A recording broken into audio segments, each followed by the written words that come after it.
Posted by you/madcat_mk3. Update 7. She replied, "It was weird. Hey guys, honestly, I didn't expect to post again for a while, but well, something happened. My siblings flew back yesterday, and I drove my mom back to her home. When I returned home in the evening a few hours later, Sil came to my home. She told me that when my STBX read my email she wailed nonstop until she shut down. Then a few hours later she got up and started writing things. She wrote a list of people she must make amends to. Sil then handed me a giant 8 pages long letter. I read it today. Well, it's long and personal. The first 2 pages were just apologies. Third page was a giant list of people, and next 5 pages were her telling me that she is resolved to never give up on me and she will make amends and earn every one of their respect and friendship. And how she will never touch anyone else. She will redeem herself in my eyes even if it takes her the rest of her life. I don't even know what to think about this. I won't reply to this and just put this in the file, which I will just lock up when I leave on Monday. My buddy, who was married to Queen Bee, took some pity on Queen Bee and helped her put down payment on a small flat and even pulled a favor to get Queen Bee a job at a grocery store. The store manager and owner is a close friend and a disabled vet. He has said he will only hire her on provision that if she steps out of line and misbehave even a little, he will fire her right then and there. QB has been homeless for a few months now, so I think she will make the most of this. These days my buddy told me QB is very quiet and just keeps her head hanging low. We also learned from someone who was still in contact with QB to some capacity that QB is contemplating self-deletion. The amazing thing is he did all of this without ever coming into any direct contact with QB, but he let her know just how thin ice is under her feet. He did all of this for his kid, so at least his kid won't get visitations from a homeless mother. Many here requested I write about how my buddy's stories went, but I don't think it's my place to write about it. After D is finalized and we heal somewhat, I will ask them if I can post how their stories went here. It will be a while though.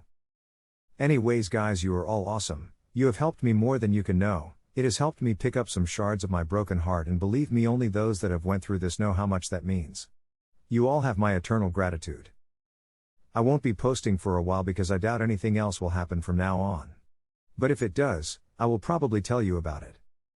To all those with broken hearts and shattered lives, who are currently going through this hell, please pick yourself up and keep walking. Only you can heal yourself. Wounds of the body heal automatically, but wounds of mind and soul only heal when you actively nurse them. Don't let cheaters win. Live a good life. I think this verse from Invictus was written especially for us, the betrayed. In the fell clutch of circumstance I have not winced nor cried aloud. Under the bludgeonings of chance my head is bloody, but unbowed. So don't bow your head, don't settle for cheats, don't surrender your morality, and no matter how painful it is, walk with your heads held high, because otherwise life isn't worth living. Now on to the next update. Update 8. Positive developments. Hey everyone, it's been a week since my last update. A lot of people messaged me showing their support and love. Honestly, that helps a lot. So, I thought I should write an update about what else has been happening since then and few new developments. For one, some people are confused as what I meant that our pensions are safe because me and my STBX have been married for more than 10 years, and yes, according to military rules, if you are married for more than 10 years then you have to give 50% to your ex no matter the reasons. That is a messed up rule. The only one who has crossed the 10-year mark is me. 4 of us are protected. I instead paid STBX in a lump sum in exchange for relinquishing all rights to my pension. I took a bit of financial hit, but honestly, I have a lot saved up. Out of 6 of us, 5 are married, 1 is single, but that's because he was cheated on by his GF when he just joined, so it was years ago. As for me, my brother is a very successful businessman. He has his fingers in a lot of pies, and my mother gave me a lot of inheritance and assets left behind by my dad when I became 20. My brother convinced me to invest in business with him rather than wasting it, so that's just what I did. I became a partner with him in few of his ventures. That initial investment exploded and made quite a nest egg. I even convinced 2 of my buddies to invest. I never touched money from it, only kept reinvesting all the profits. The only times I took from it was when I bought my house. I wanted to become an engineer. It's one of my passions, but college is ridiculously expensive these days and I didn't want to hurt my savings. I also knew that I will be at least 24 when I graduate and then start a career which would be uncertain. I really wanted to start a family by then. So, I joined military and hoping to join engineering corps, but instead I got scouted by JSOC, met up with my brothers and bought the house. They were already living in that community. A year later my STBX moved in with me and in a year, we got married. It was also her idea to keep our finances separated because she wanted a career of her own after college. The only joint accounts we had were for vacation savings, emergencies, groceries and maintenance. Anyway, currently we are in Texas and have been deployed on training and instructing new recruits. It has kept us busy, and we are honestly enjoying it. Our CO even called it a paid vacation. We are currently discussing if we should just request a permanent transfer here, but that won't be fair to our single buddy and our CO, but we are thinking about it. Our single buddy said if we decide to move, he will move with us. Our CO told us he can make it happen. We have the rank, so it's relatively easy. Yesterday we had a lovely barbecue dinner at a buddy's family home. He's from Texas originally and had a lot of fun with his family. So, yeah, we are thinking of moving here.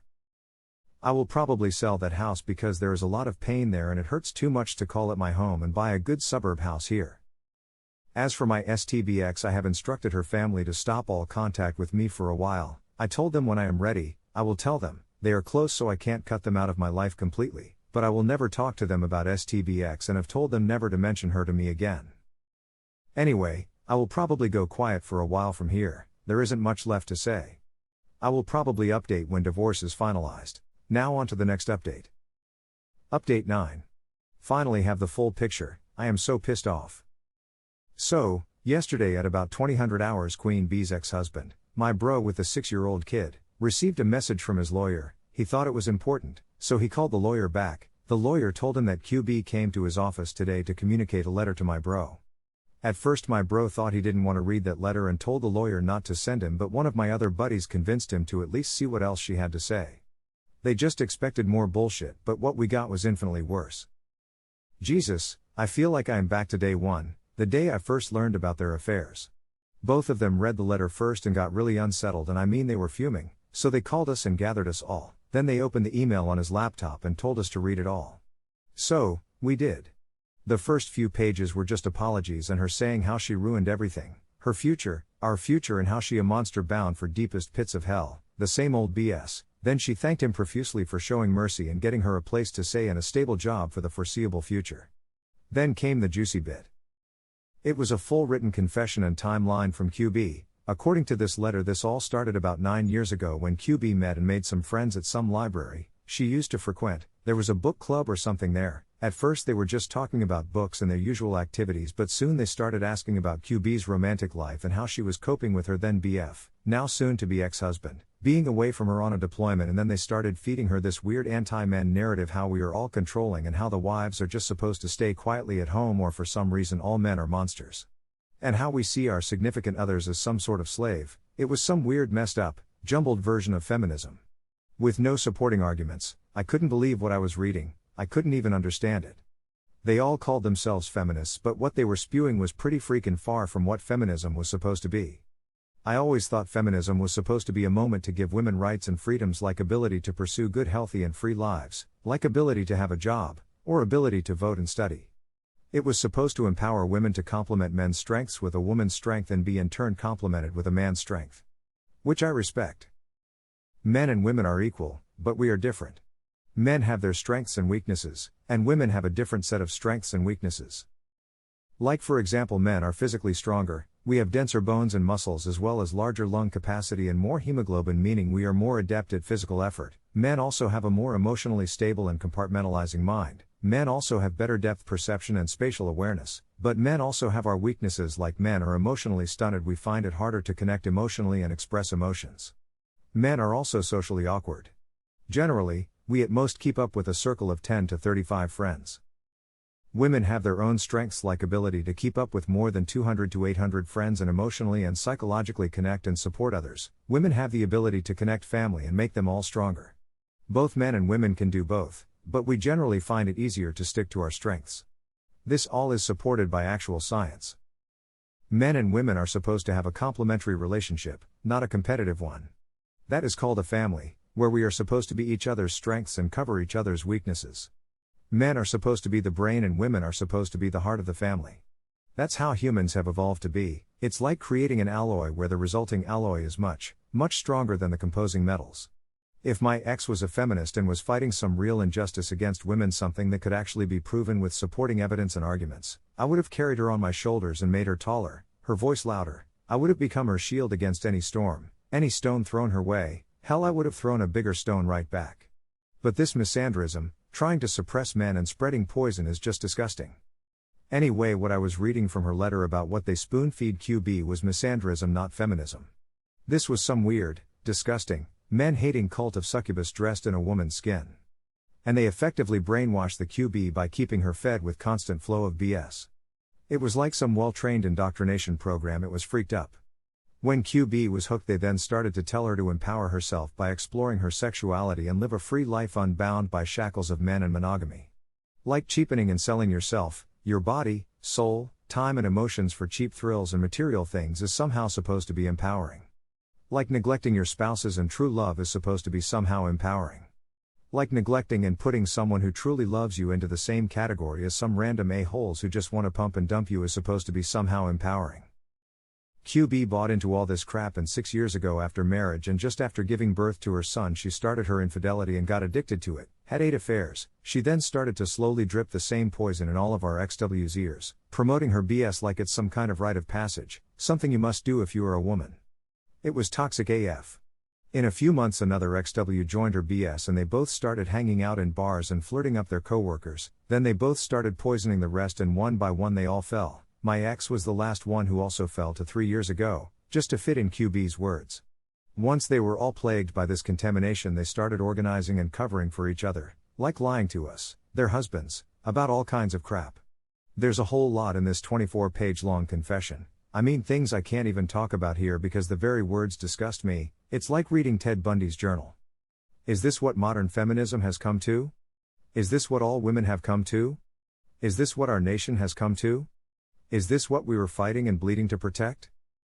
I mean, really? If that's so, then I'm going to migrate to the EU or something. I feel rage like I have never felt before. It's like my anger at all this has reached some kind of apotheosis. I mean, I always suspected something like this was going on in the background, but this all is infinitely worse than anything I could have imagined. Sorry, I just needed to vent and gather my thoughts. Writing helps organize thoughts when you are enraged. We don't know what to do with this confession. I mean, I don't even know why the QB bothered sending this to us. Is this some kind of torture? Now on to the next update. Update 10. Weird encounters and unanswered questions. Hey guys, honestly, I just wrote my story on Reddit to get some advice, but damn, it got blown up, and since I do have to maintain a certain level of secrecy, I just wrote on my personal page and not on any subreddits except a few updates. I wanted to make sure this story didn't get found out by our STBXs or their families before Armageddon Day, but now that it's happened it doesn't matter anymore if it gets found out by them. I received hundreds of messages and comments from all kinds of people and groups, some of them weird and some of them not so weird. And many of them ask the same questions over and over again. Guys, sorry, I am busy guy, I can't write to all of you, and I can't post updates over and over again, so I will just write answers to these questions here. I am writing this update to answer some unanswered questions and tell you guys about a very interesting meeting I had with a feminist. So, for one, to those who offered their support, advice and sympathy, you people are awesome. You have literally helped me in the darkest days of my life. I had no idea I could rely on internet strangers for help and understanding, but you guys were there for me just like my brothers and my family was there for me. You guys have helped me pick myself up and walk after I got my legs cut off by my STBXW. I am still limping, but I am improving day by day. I have somehow slowed down the emotional roller coaster and learned to stabilize it. I now know what to do whenever I get hit by that damn train.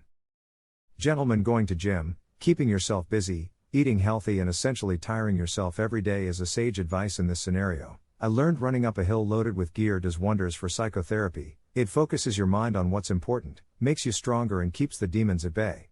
Secondly guys, I fell in love with TX, it's beautiful, and I am talking wild rock formations, open country, fresh air, good people and wild horses beautiful. We have decided to settle here once our D is finalized, and sale of our houses go through. Thirdly, for those who somehow think this is all fake, okay, you are entitled to your beliefs. Sometimes truth can be stranger than fiction, and believe me, due to nature of my job I have seen a lot of really weird crap, things I would have refused to believe before I actually witnessed them, so it's perfectly natural to be skeptical about those things. Just please don't bother messaging me about it if you think it's fake. Fourthly, I have been messaged by some weird neo-Nazi white supremacist group, and that was kinda gross. To those people I will say this: you better pray you don't meet me in the dark. Fifthly, I have also been messaged by a lot of poly people and swingers telling me to get together with my STBXW and forgive her. They said it's not that bad, and let my STBXW have her fun while I am away, and I should also have my fun when I am overseas. To those people I will say, you guys can have your beliefs, just don't try to shove them down others' throats. I am a monogamous guy, and to me loyalty and commitment are the most important traits for any relationship. Betrayal is unforgivable. I will never be disloyal to whoever I am in a committed relationship with, and I expect the same standard in return. So please just stick to your people and leave me to mine, and we will get along fine. Sixthly, yeah, we are suing the APS and we are really raking them over the coals. Combined with their divorces, their lives are a mess right now. Most of them asked for out-of-the-court settlements, but we turned them down. It's expensive but worth it. One of the idiots even tried to threaten us. I mean, really. Seventhly, we have cut off as many benefits for our STBXWs as we can. We will not be financing their disgusting bullshit. Eighthly, guys, I understand your anger, after what happened to me. The letter of Queen Bee I read, I really understand your anger at women, but please, I will say it again, there are some really good women out there. They are very hard to find these days, but there are some really good women out there. Don't let men-hating women, misandrists, turn you into women-hating men, because if you let that happen, they will win. Just keep your eyes open, remain vigilant, and look for the red flags. Just follow the policy of equal rights and equal fights. I know I will.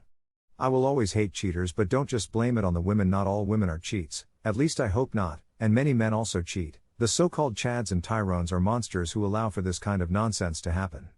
They destroy not only their own lives but lives of everyone around them. And finally, I will tell you guys about an interesting meeting with a raging feminist. She wasn't a feminist, she was a misandrist. It was certainly enlightening, and I gave her a true reality check. So, 2 days ago, a brother of my buddy convinced us to visit a bar with him to pass the time and have some fun, so the three of us went to the bar. We were having fun, and all of a sudden, a woman probably in her late 30s approached us. She sat next to me and started chatting. All of a sudden, my buddy's brother told me to give it a shot, just casually date this woman, it will be a good boost for me. I wasn't really in the mood because I am still kinda jaded and am terrified of any rebound relationship. But I decided to chat with her. So, after some pleasantries, the conversation took an interesting but predictable turn. She soon started asking me about my job. I didn't tell her the details, but I mentioned I was in military and have my own business. She asked me how much I make, my fashion sense, my hobbies. Basically, she was profiling me. I was just amused at this girl and kept answering. So soon, sure enough, she asked me out on a date. At this point I was like, okay, since you are done with your questionnaire, it's my turn. I then asked her, what does she bring to the relationship? And tell me about her past relationships? And she just falls quiet. She says it's rude of me to ask her that, and then she just goes off in a tangent about how women shouldn't be asked those questions and blah blah blah. It was a long and weird tirade. I just stayed quiet with a smirk on my face, slowly drinking my beer.